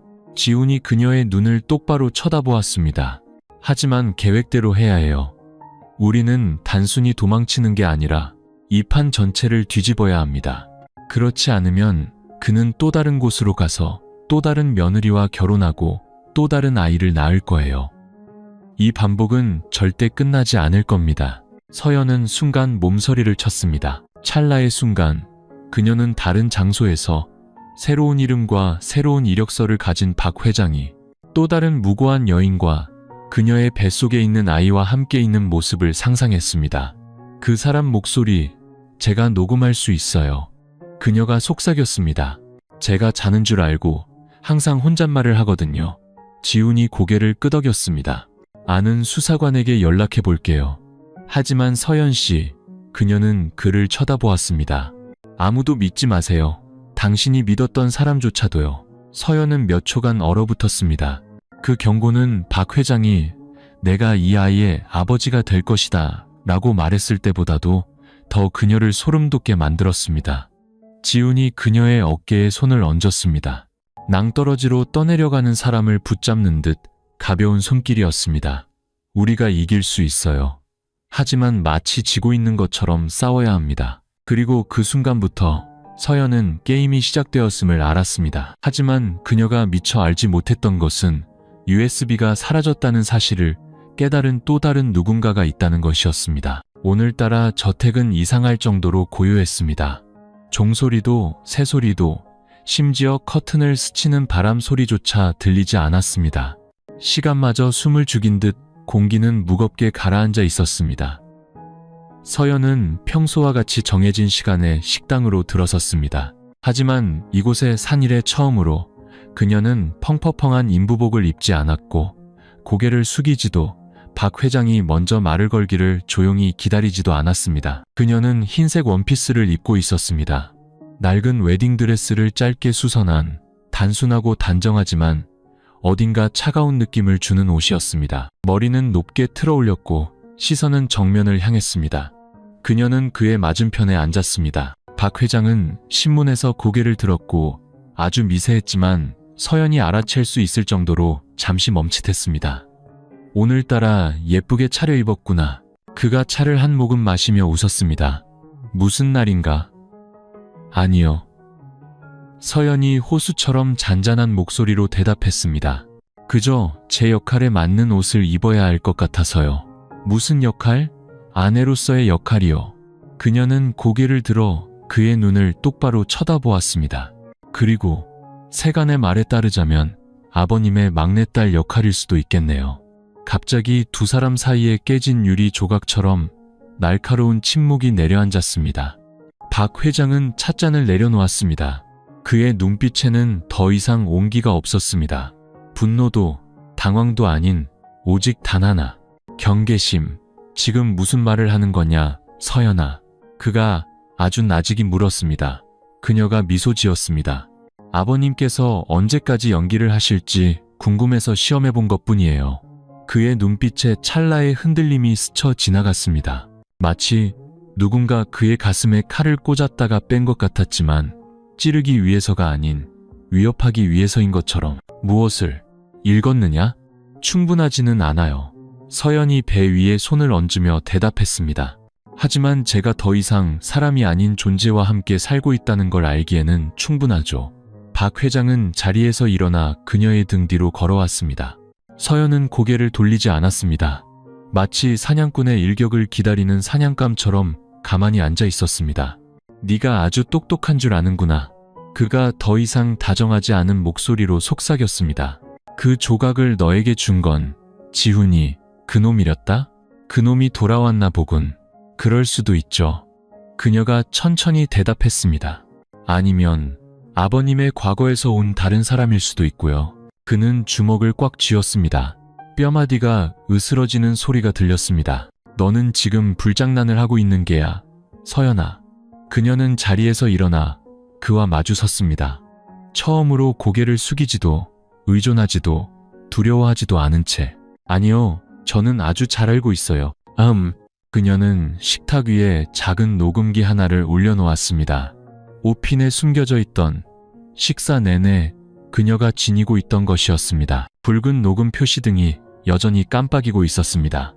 박 회장은 그것을 한번, 그리고 그녀를 한번 쳐다보았습니다. 늙은 자와 젊은 자, 한때는 보호했던 자와 한때는 아버님이라 불렀던 자.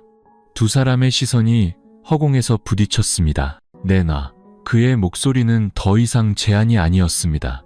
싫어요. 서연이 한 걸음 물러섰습니다. 그저 아버님께서 아셨으면 해요. 이제부터 하시는 모든 말씀, 모든 행동이 증거가 될 수 있다는 걸요. 박 회장이 비웃었습니다. 내까짓기에 감히 나와 이런 게임을 할 수 있을 거라 생각하나? 서연은 고개를 숙여 배 위에 손을 얹었습니다. 처음으로 그녀는 어머니로서의 본능에 몸을 맡겼습니다. 저는 이길 필요 없어요. 그저 살아남으면 돼요. 그가 한 걸음 더 다가와 녹음기를 낚아채려는 듯 손을 뻗었습니다. 하지만 바로 그 순간 초인종이 울렸습니다. 두 사람은 서로를 쳐다보았습니다. 지훈 씨일 수도, 서연이 속삭였습니다. 아니면 경찰 혹은 기자들일 수도 있죠. 아버님께서 믿고 싶으신 대로요. 박 회장은 몇 초간 얼어붙은 듯 서 있다가 뒷걸음질 쳤습니다. 그의 눈은 돌처럼 굳어 있었습니다. 서연은 더 기다리지 않고 방을 나섰습니다. 손에는 녹음기를 꽉 쥔 채 그의 곁을 지나치며 그녀는 고개를 돌리지 않고 나직이 말했습니다. 이제 이 무대를 연출하는 사람은 아버님 한 분만이 아니에요. 박 회장과의 대치 일주일 후 서연과 지훈은 다시 만났습니다. 이번에는 교회의 작은 카페가 아니었습니다. 그들은 사람이 많고 감시 카메라가 있는 공공장소를 택했습니다. 박 회장의 손이 닿을 수 없는 곳, 지훈이 앉으며 새 USB 하나를 테이블 위에 올려놓았습니다. 준호가 다니던 정비소의 엔지니어를 만났어요. 그가 작게 말했습니다. 매수당했지만 아직 출국하기 전이었죠. 그리고 서연이 숨을 죽였습니다. 준호 씨 차에 브레이크 선이 잘려 있었어요. 기술적 결함이 아니라 수동으로 조작한 흔적이 있었답니다. 돈을 준 사람은 낯선 운전사였지만 명령은 전화로 익숙한 목소리를 통해 내려왔다고 해요. 지훈이 휴대폰을 켜 녹음 파일을 재생했습니다. 명확하고 논리적인 중년 남성의 목소리가 흘러나왔습니다. 내가 시킨 대로만 해. 그 친구가 의심하게 해서는 안 돼. 그러고 나서 바로 도시를 떠나. 서류는 내가 처리해 줄 테니. 서연은 몸서리를 쳤습니다.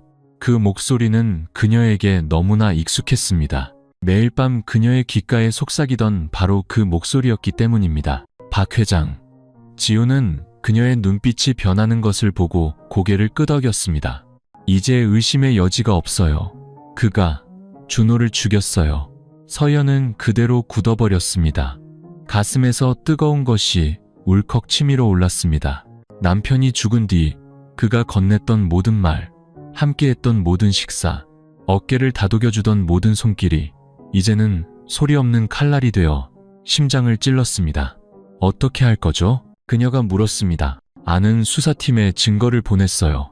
하지만 서연 씨, 지훈이 목소리를 낮췄습니다. 그를 체포하기엔 부족해요. 그는 연줄이 많고 뒤로 빠지는데 아주 능하죠. 만약 서연 씨가 그가 스스로 인정하는 말을 단 몇 마디라도 받아낼 수 있다면 기회는 2배가 될 거예요. 서연은 눈을 감았습니다. 준호는 USB에 남겼었다. 만약 나에게 무슨 일이 생긴다면 사고라고 믿지 마. 그는 자신의 아버지를 알았고 자신의 결말을 알았으며 만약 그녀가 계속 나아갈 용기만 있다면 그녀를 위한 탈출구를 남겨두었던 것이다. 그날 밤 서연은 피곤한 척하며 저녁 식사를 걸렀습니다. 박 회장이 죽을 가지고 올라왔습니다. 그녀는 아무 말 없이 고개만 숙이고 있었습니다. 그가 침대 가장자리에 앉아 탐색하는 듯한 눈빛으로 물었습니다. 나한테 화났느냐? 서연은 가만히 고개를 저었습니다. 그저 죄책감이 들어서요. 만약 제가 그날 준호 씨를 막지 않았더라면. 잠시 침묵이 흘렀습니다. 박 회장은 숟가락을 내려놓으며 눈을 살짝 찌푸렸습니다. 너 무언가 알았구나. 그렇지? 서연은 침묵했습니다. 그리고 아주 나직이 말했습니다. 제가 아는 건 어머님의 죽음을 조사하려던 준호 씨를 막을 동기가 있었던 유일한 사람은 2번의 사고에서 모두 살아남은 그 사람이었다는 것뿐이에요. 공기가 얼어붙었습니다. 창밖에서 불어온 바람이 촛불을 꺼뜨렸습니다.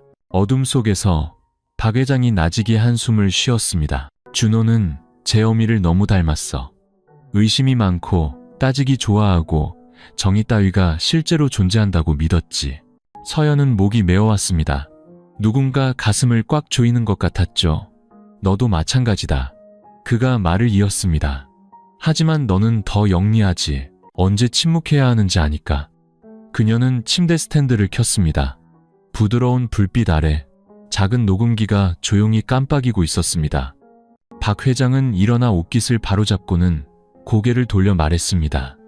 알았으니 이제 이해하거라. 이 게임에서 살아남는 자는 옳은 자가 아니라 말할 때와 침묵할 때를 아는 자다. 그가 방을 나간 뒤 서연은 바닥에 주저앉아 배를 감쌌습니다. 준호 씨, 이제 알았어요.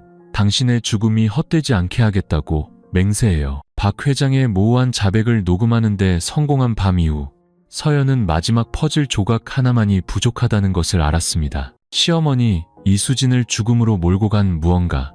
그녀는 진실을 말하려 했고 일기를 썼다고 했지만 서연은 그 노트를 단 한 번도 찾지 못했습니다. 그러던 어느 날 가사도우미 오 여사가 그녀의 손에 복권처럼 작게 접은 쪽지 하나를 몰래 쥐어주기 전까지는 말입니다. 재단의 도자기 불상, 절대 다른 사람이 만지게 하지 마세요. 조심. 서연은 한밤중 박 회장이 제사를 지낸 뒤 재단을 떠날 때까지 기다렸다가 조용히 위층으로 올라갔습니다. 재단은 붉은 불빛으로 어슴푸레했고 향냄새가 곳곳에 배어 있었습니다. 재단 중앙, 준호와 수진의 위패 옆에는 순백의 도자기 관음상이 놓여 있었습니다. 그녀는 조심스럽게 불상을 들어 올렸습니다. 심장이 미친 듯이 뛰었죠. 밑받침에 작은 균열이 있었습니다. 그녀가 살짝 돌리자 둥근 뚜껑이 열렸고 그 안에는 빛바랜 붉은 실로 묶인 작은 종이 두루마리가 있었습니다. 그녀는 그것을 펼쳤습니다. 두려움 속에서 살았던 한 여인의 떨리고 불규칙한 글씨가 나타났습니다. 내가 이 글을 쓰는 것은 고발하기 위해서가 아니라 살아남기 위해서다. 만약 내가 죽는다면 제발 믿어주길. 나는 자살하지도 심장마비에 걸리지도 우연히 넘어지지도 않았다. 나는 건강하고 정신도 멀쩡하다. 나는 그저 내 남편이 두려울 뿐이다. 그는 더 이상 내가 알던 사람이 아니다. 부산 화재 사건 이후 그는 이름과 신분을 바꾸고 모든 것을 내게 숨겼다. 나는 그를 사랑했고 그의 과거를 용서했지만 이제는 안다. 그는 후회하는 것이 아니라 그저 깨끗이 지워버렸을 뿐이다. 준호가 의심하고 있다. 나는 아들에게 불에 손대지 말라고 충고했지만 내 아들은 듣지 않는다. 우리 모자가 둘 다 죽게 될까봐 두려워. 만약 누군가 이 종이를 발견한다면 내 며느리를 구해줘. 그 아이가 유일하게 살아남아 탈출할 수 있는 사람이다. 서연은 떨리는 손으로 두루마리를 내려놓았습니다. 닦을 새도 없이 눈물이 흘러내렸습니다. 마지막 문장들은 마치 유언처럼 절망 속에서 쓴 유서처럼 느껴졌습니다. 수지는 알고 있었고 준비하고 있었던 겁니다. 그녀는 두루마리를 주머니에 넣고 방을 나서려 몸을 돌렸습니다. 하지만 손이 문고리에 닿는 순간 등 뒤에서 목소리가 들려왔습니다. 네가 모든 것을 손에 쥐었다고 생각하는 모양이구나. 박 회장. 서연이 돌아보자 심장이 멎을 것 같았습니다. 그는 어둠 속에 마치 돌처럼 뒷짐을 지고 서 있었습니다. 그 여자도 자기가 탈출할 수 있을 거라고 생각했지. 그가 천천히 말했습니다. 하지만 약한 자는 진실을 알아도 그걸로 아무것도 할 수 없는 법이다. 당신이 그분을 죽였어. 서연이 내뱉었습니다. 그리고 나까지 죽이려는 거지. 박 회장이 미소 지었습니다. 죽여? 나는 단 한 번도 누구를 죽인 적이 없다. 그들이 스스로 잘못된 결말 속으로 걸어 들어갔을 뿐이지. 준호 씨는? 그녀가 쏘아붙였습니다. 그는 침묵했습니다. 그의 눈에는 분노도 후회도 없었습니다. 오직 절대적인 경멸만이 존재했습니다. 준호는 강하지 못했어. 자신의 혈육에게 대항하는 길을 택했지. 나는 그저 그 녀석이 이 가문을 망치기 전에 사라지게 했을 뿐이다. 서연은 뒷걸음질 치며 두루마리를 꽉 쥐었습니다. 그 순간 그녀는 더 이상 그가 두렵지 않았습니다. 오직 역겨울 뿐이었습니다. 당신의 아들, 당신의 아내, 그리고 이제는 나까지 전부 당신의 장기 말이었을 뿐이야. 그리고 내가 바로 그 판을 두는 사람이지. 그가 대답했습니다. 하지만 당신은 모르겠지. 이 판은 이제 곧 끝날 거라는 걸. 왜냐하면 옆방에서는 이미 녹음기가 켜져 있었고 지훈이 이어폰을 통해 이 모든 대화를 듣고 있었기 때문입니다. 재단을 나온 서연은 자신의 방으로 돌아와 문을 잠그고 커튼을 쳤습니다. 그녀는 앉아서 수진의 종이 두루마리, 백업해둔 USB, 그리고 녹음기를 책상 위에 올려놓았습니다. 20년에 걸쳐 이어진 한 범죄의 그림을 완성하는 세 개의 조각. 그녀는 울지 않았습니다. 더 이상 흘릴 눈물도 없었죠. 머릿속에는 오직 단 하나의 생각만이 존재했습니다. 어떻게 살아남을 것인가? 박 회장이 모든 것을 차갑게 인정하는 7분짜리 녹음 파일을 들은 후 지훈이 그날 밤 다시 전화를 걸어왔습니다. 그는 많은 말을 하지 않았습니다. 단 한마디뿐이었습니다. 지금이 아니면 기회는 없어요. 선택해요. 서연은 선택했습니다. 수진처럼 죽지 않기를, 준호처럼 사라지지 않기를, 금으로 도금된 감옥에서 아이를 낳지 않기를. 계획은 그날 밤 바로 세워졌습니다. 연막 작전. 서연은 지치고 거의 쇠약해진 척하며 박 회장의 감시를 늦추게 만들었습니다. 녹음을 멈추고 체념한 척했으며 정해진 시간에 먹고 자고 그가 미래의 아이 이름을 이야기할 때 옅은 미소를 지었습니다. 증거 전송. 매일 그녀는 비밀리에 녹음 파일과 사진, 자료들을 지훈이 만들어준 안전한 암호화 이메일로 조금씩 보냈습니다. 증거는 여러 곳에 흩어져 있었습니다. 만약 일부가 삭제되더라도 나머지는 살아남을 수 있도록 탈출로 확보. 그녀는 모든 문과 창문, 카메라, 경비원들의 교대 시간을 확인했습니다. 그리고 새벽 3시 17분, 모든 카메라가 2분 동안 시스템을 재설정한다는 사실을 발견했습니다. 아주 작은 허점이었지만 그녀가 빠져나가기에는 충분했습니다. 사고 위장. 서연은 매일 밤 기침을 하고 복통을 호소하고 계단에서 넘어지는 척했습니다. 박 회장은 겁에 질려 의사를 불렀고 서연은 협조하는 척하며 정보를 얻었습니다. 젊은 간호사 한 명이 그녀를 동정해 개인 연락처를 남겨주었습니다.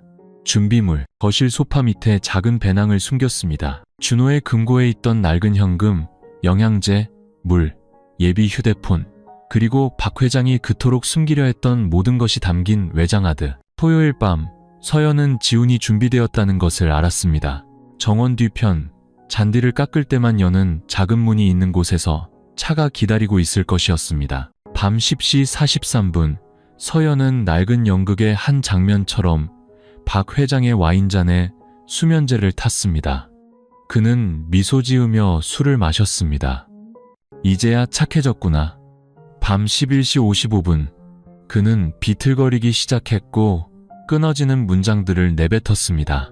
서연은 그를 방으로 부축하고 이불을 덮어준 뒤 밖에서 문을 잠갔습니다. 새벽 3시, 서연은 욕조에 물을 틀어 바닥으로 넘치게 했습니다. 배관 사고를 위장해 1층 경비원들의 주의를 돌리기 위해서였습니다. 3시 15분, 서연은 2층 발코니 문을 열고 담쟁이 덩굴을 타고 내려와 차고 지붕으로 뛰어내렸습니다. 3시 17분 카메라가 재설정을 시작했습니다. 3시 18분 서연은 저택에서 사라졌습니다. 지훈이 차 안에서 그녀를 기다리고 있었습니다. 그녀가 자리에 앉아 그는 아무것도 묻지 않고 시동을 걸어 속도를 높였습니다.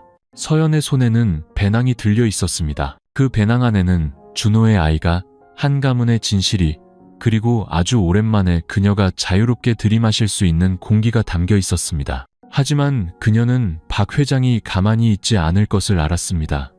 그 같은 사람은 배신에 익숙하지 않았으니까요. 그리고 그날 밤 서연을 태운 차가 마지막 안전지대를 벗어났을 때 그녀의 등 뒤 하늘이 갑자기 환하게 타올랐습니다. 대저택이 불타고 있었습니다. 서연은 차 안에 앉아 있었습니다. 손은 여전히 가늘게 떨렸죠. 차 문은 잠겼고 뒤로는 불타는 저택이 마치 소각되는 기억의 한 조각처럼 멀어지고 있었습니다. 지훈이 백미러로 그녀를 힐끗 보았지만 아무 말 없이 속도만 높였습니다. 그 사람 짓이야. 서연이 속삭였습니다. 내가 떠난 걸 알고 불을 질렀어. 증거는 전부 백업해뒀어요. 지훈이 텅 빈 도로에서 눈을 떼지 않은 채 대답했습니다.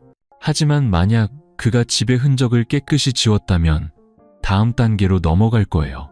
내 입을 막는 거. 그리고 만약 내가 사라진다면. 서연이 말을 이었습니다. 이 이야기는 그저 화재 사고로 인한 정신적 충격으로 실종된 한 임산부의 이야기가 되겠죠. 지훈이 고개를 끄덕였습니다. 그래서 오늘 밤이 마지막 기회예요. 정의가 목소리를 내거나 아니면 모든 것이 영원히 침묵하거나. 차는 국도변의 작은 모텔에 멈췄습니다. 그곳에는 독립 언론사 기자들이 그들을 기다리고 있었습니다. 거대 방송사 중 누구도 박 회장 같은 인물을 건드리려 하지 않았지만 이들이 마지막 선택지였습니다. 새벽 4시 45분 서연은 노트북 한 대와 카메라 한 대, 그리고 두려움을 모르는 듯한 불타는 눈빛을 가진 3명의 젊은이가 있는 낡은 방으로 들어섰습니다. 한 여기자가 서연의 옷에 마이크를 달아주었습니다. 준비되셨나요? 서연은 고개를 끄덕였습니다.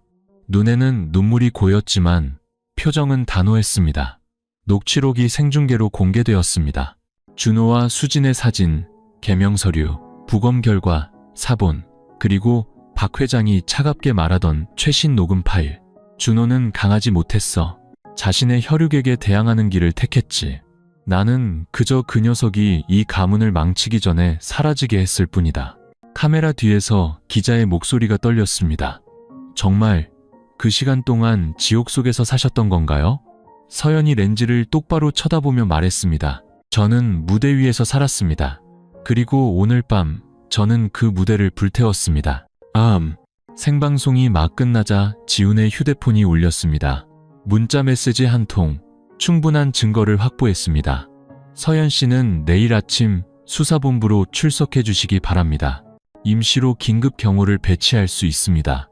서연은 안도의 한숨을 내쉬며 의자에 기댔습니다.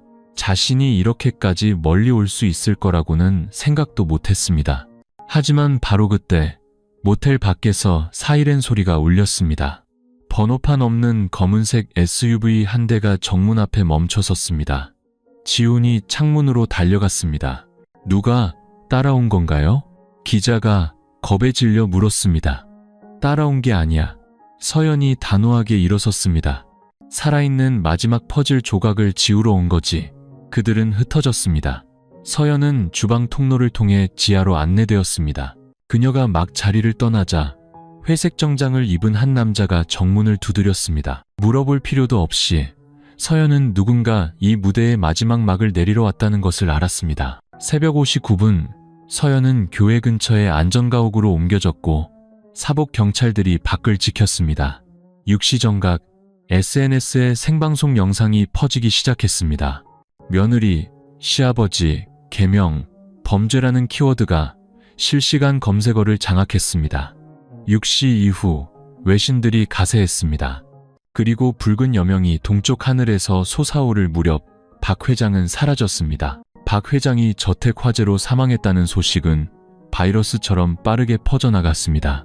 첫 기사는 아침 7시 32분에 나왔습니다.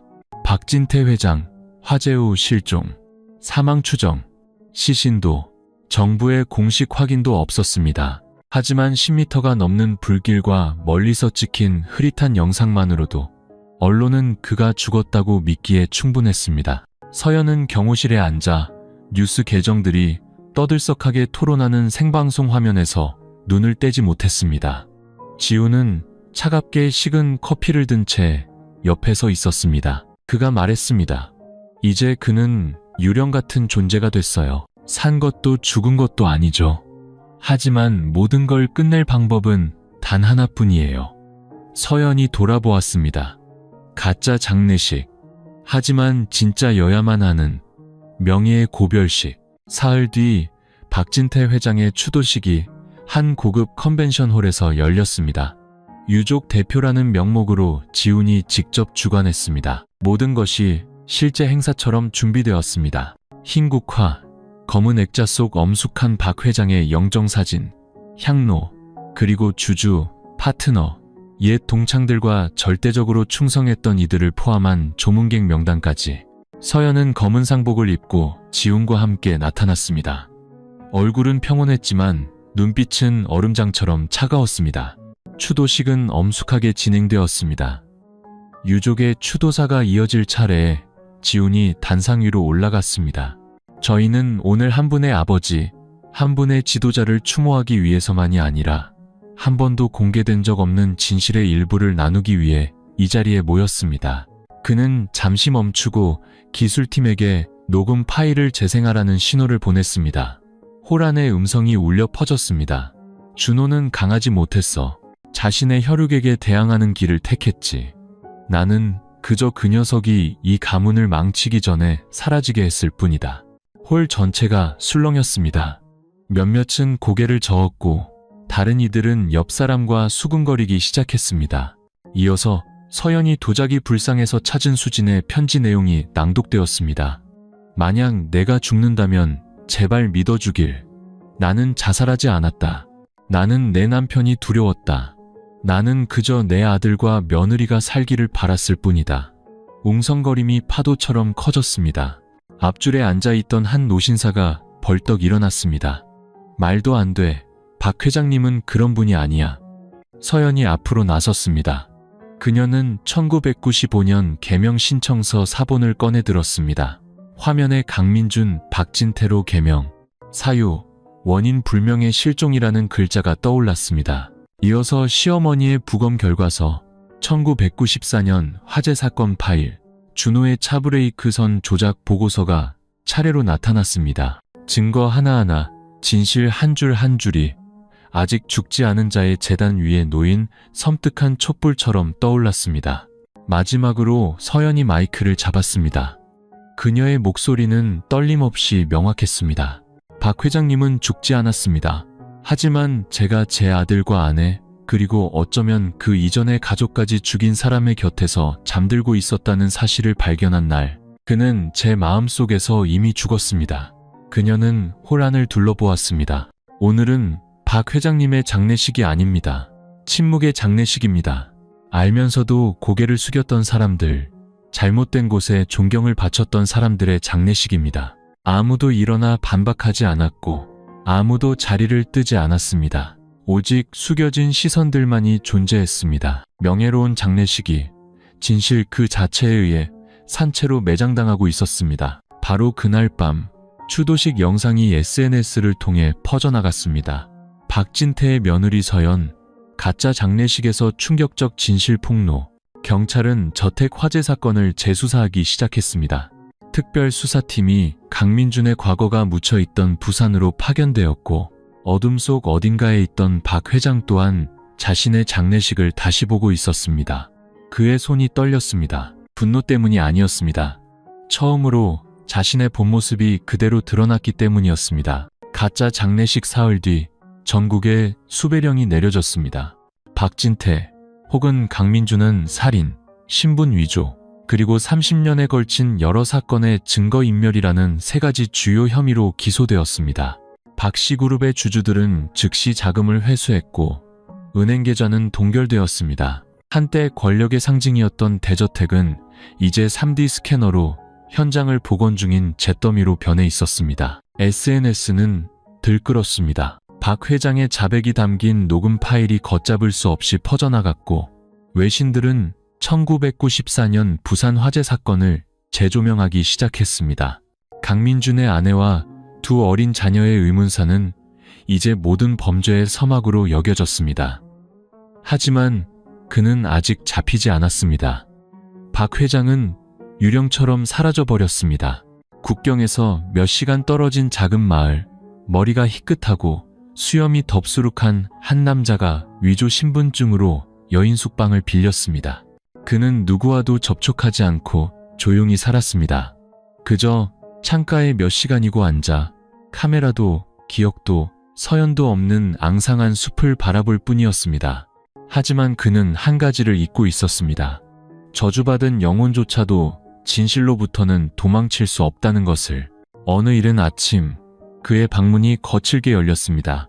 박진태 씨, 체포합니다. 그는 저항하지 않았습니다. 그저 창밖으로 자신이 불태웠던 바로 그 집의 불길처럼 붉게 타오르는 아침해를 조용히 바라볼 뿐이었습니다. 박 회장이 체포되었다는 소식은 즉시 신문 일면을 장식했습니다. 서연은 출산을 기다리던 병실에서 그 소식을 들었습니다. 그녀는 울지 않았습니다. 그저 수년 동안 마음속에 뿌리 내렸던 응어리가 모두 빠져나가는 듯 아주 긴 한숨을 내쉬었을 뿐입니다. 그날 지훈이 그녀를 찾아왔습니다. 수사팀이 보낸 편지 한 통을 들고서 이건 서연 씨가 가지고 있는 게 맞을 것 같아요. 편지 안에는 박 회장의 자필 진술서 사본이 들어 있었습니다. 나는 준호를 죽이지 않았다. 그저 사고가 일어나도록 환경을 만들었을 뿐이다. 그 녀석은 너무 고집이 셌고 제 어미를 너무 닮았다. 나는 수진을 죽이지 않았다. 하지만 그날 내가 그녀와 다투지 않고 혼자 두지 않았더라면 아마 그녀는 아직 살아있을 것이다. 나는 서연이를 사랑할 생각은 없었다. 하지만 그 아이는 나에게 옛사람을, 내가 잃어버렸던 것들을, 내가 단 한 번도 가져보지 못했던 것들을 떠올리게 했다. 나는 악인이 아니다. 나는 그저 누군가를 떠나보내지 않고는 곁에 두는 법을 모르는 사람일 뿐이다. 서연은 마지막 문장까지 읽고 편지를 접었습니다. 저 사람 진심일까요? 지훈이 물었습니다. 서연은 고개를 저었습니다. 이제 중요하지 않아요. 중요한 건 제 뱃속의 아이가 저런 사람의 그림자 아래에서 자라지 않을 거라는 거예요. 중요한 건 제가 더 이상 연기하지 않아도 된다는 거죠. 그녀는 이제 자기 자신이었습니다. 복수하기 위해서가 아니라 계속 살아가기 위해 새로운 생명을 세상에 내놓을 준비가 된 한 명의 어머니였습니다. 이른 가을 아침, 평화로운 바닷가 마을에서 서연은 작은 하얀 나무 문을 열었습니다.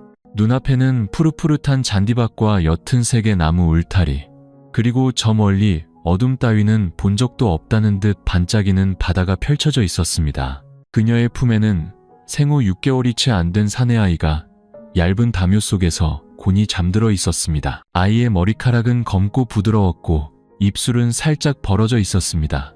그 얼굴에는 누가 봐도 준호의 모습이 담겨 있었습니다. 서연은 더 이상 숨겨진 카메라가 가득한 집의 구석으로 내몰리던 여인이 아니었습니다. 두려움 속에서 살지도 않았고 귓가에 속삭이는 박 회장의 목소리에 시달리는 꿈을 꾸지도 않았습니다. 이제 그녀는 매일 아침 아이의 웃음소리에 잠을 깼고 매일 밤파도 소리를 들으며 책을 읽었고 짧든 길든 모든 꿈에서 더는 피냄새가 나지 않았습니다. 아이가 태어나던 날 지훈은 분만실 밖을 지켰습니다. 그는 안으로 들어오지도 많은 말을 하지도 않았습니다. 그저 아이의 첫 장난감으로 아기 침대 옆에 작은 곰 인형 하나를 놓아두었을 뿐입니다. 곰 인형의 옷에는 너를 위해 살아라는 세 글자가 수놓아져 있었습니다. 서연은 아이의 이름을 안이라고 지었습니다. 평안을 비는 기도처럼 아이가 무언가를 짊어지고 살아가길 원치 않았습니다. 그저 평생 평안하기를 바랐을 뿐입니다. 새로운 삶은 화려하지 않았습니다. 그녀는 원격으로 일하며 온라인으로 수공예품을 팔고 채소를 기르고 닭을 키웠습니다. 가끔 지훈이 들러 펌프를 고쳐주고 아니에게 앉는 법을 가르쳐주고는 어두워지기 전에 조용히 떠났습니다. 그들은 한 번도 사랑에 대해 이야기하지 않았습니다. 그럴 필요가 없었죠. 그들은 지옥에서 걸어나온 사람에게 침묵의 존재 자체가 가장 고귀한 형태의 사랑이라는 것을 이해할 만큼 충분히 오랫동안 함께했습니다. 어느 날 오후, 서연은 USB에서 복사해둔 준호의 마지막 편지를 다시 열었습니다. 만약 네가 이걸 읽는다면 그건 내가 더 이상 널 지켜주지 못한다는 뜻이겠지. 하지만 나는 믿어. 네가 단지 살아남는 것을 넘어 진짜 삶을 살게 될 거라고. 서연아, 만약 아이가 생긴다면 그 아이에게 진리를 사랑하라고 가르쳐줘. 하지만 연민으로 살아가는 법을 가르치는 것도 잊지 마. 그 무엇도 사랑 외에는 사람을 구원할 수 없으니까. 그녀는 편지를 접어 가슴에 기댔습니다. 밖에서는 아니가 파도 소리를 듣고 까르르 웃으며 마치 흰 구름과 바닷바람 사이 어딘가에서 아빠를 부르는 것처럼 허공에 손을 흔들고 있었습니다. 서연은 아이를 품에 안고 속삭였습니다. 우리는 더 이상 희생자가 아니야. 우리는 증인이고 새로운 시작이야. 해안가 나무들 너머로 해가 질 때 황금빛 노을이 그녀와 아들의 머리 위로 쏟아졌습니다. 낡은 장은 닫혔습니다. 평화롭고 자유롭고 온전한 새로운 장이 공식적으로 시작되었습니다. 인생에는 우리가 열고 싶지 않은 문들이 있습니다.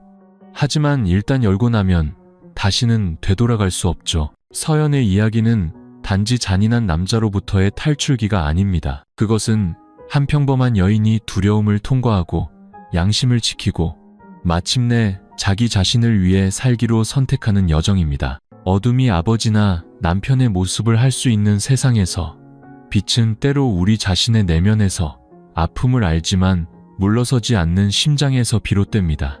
준호는 재산이 아닌 진실은 아무리 오래 묻혀있더라도 결국 살아날 길을 찾는다는 믿음을 유산으로 남겼습니다. 수지는 떨리는 마지막 글씨로 다음 세대에게 메시지를 전했습니다. 침묵하지 말라고, 두려워하지 말라고, 그리고 할 수 있다면 다음 사람을 구하라고. 그리고 서연은 조용한 용기로 모든 희생자들이 갈망하는 마지막 선택을 했습니다. 고통이 자신에게서 멈추게 하는 것이 아니라 그것을 범죄의 고리를 끊는 끝으로 만드는 것.